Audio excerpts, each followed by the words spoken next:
We are often led to believe that quitting is inherently a bad thing. Of course, we can all agree that deciding to stop smoking is probably always a good idea, but that's not really what I want to talk about. What I'm referring to is the look that people give you when you tell them you've just quit a business you were trying to build, a hobby that you pursued, or have let go of a dream you had. You will rarely ever get a pat on the back for deciding to no longer do something that you've sunk months, if not years of your life into. But my experience up to this point has been that being able to quit the right things at the right time is one of the most productive skills you can have. If you master the art of quitting, you'll feel like you've unlocked a superpower. To begin making my point, let me list all the things, some of the things that I've quit in my life, and tell you why I believe that it is indeed a good thing that I've quit them. I was doing karate for nearly a decade, since I was 6 years old, and I was pretty damn good at it, I think. I was just preparing to get my brown belt. I was training even all alone at home, because I truly wanted to become one of the best, but then I just stopped going. I'm not sure why, but I guess something didn't feel right anymore. Whatever it was, I'm incredibly grateful for it, because leaving this environment of competitive sports is what allowed me to explore and embrace my more artistic side. I'm forever grateful for the childhood that karate gave me, but it was time to move on. Since then, I've put all the time I've had into building a real estate photography business. At 15 years old, I've cold emailed pretty much every single real estate agent in and around Prague, which led me to work with some of the biggest real estate agencies in the country. COVID kinda postponed that for a bit, but ultimately I decided to no longer pursue this route because I felt that it sucked the creative soul out of me, and I was afraid that it would make me lose the love I felt for simply holding a camera in my hand. I was a decent real estate photographer even at 15 years old, and by now I probably could have had a business that would do more than just take care of the rent every month. But it is a good thing that I quit. It just wasn't the right path for me. And the last example, perhaps my personal favorite, let me tell you about the YouTube channel that I started in the summer of 2024. It was called Blaugrana TV, and it was meant to be a fan channel of the greatest football team on earth.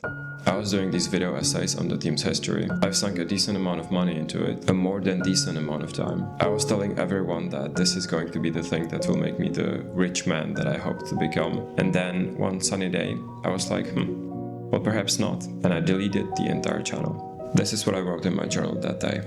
Or the day after, I guess.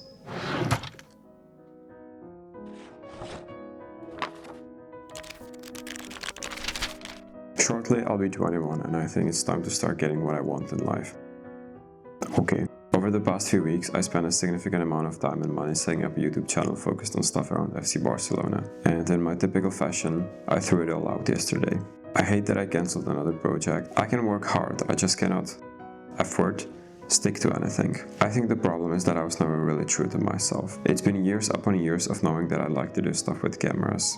So why do I still not do it? I want to make actual videos, but I guess I'm scared. Well, that stops now. Let's just give another effort. Try to do one thing that was always there in the back of my head and would not stop haunting me until I finally face up to it. Let's do it. That day I started working on the first video for this channel. See, quitting things means that you're trying things. You can hardly expect yourself to know in advance if the path you chose is the right one, so you have no other option than to simply try. Once you have walked that road for some amount of time, it will either start feeling really good or kinda so-so. If it feels really good, keep going. Put in the hours, put in the effort, put your heart and soul into this one thing. I'm doing that with these videos right now. And if it doesn't feel right, quit. Don't try to prove a point, don't feel ashamed that you already told everyone that this is just guaranteed to work out and you are so much in love with it. Don't think about the time and possibly money that you invested into this as wasted, because it isn't. You tried something, you definitely have learned something, and well, it didn't work out, so what? No longer pursuing something that you didn't actually truly feel passionate about gives you the opportunity to find and pursue the thing that you will be passionate about. And you owe it to yourself to take that opportunity. Everyone deserves to find and do the thing that gives you the feeling of, this is what I was born to do. But I doubt that very many people found that thing immediately. That it was the first thing they ever tried and they never did anything else. No, you have to try a bunch of stuff and essentially quit your way towards that one thing. Quitting doesn't make you weak, it doesn't make you a loser, and it doesn't mean that you're lazy. It's the opposite. Good luck.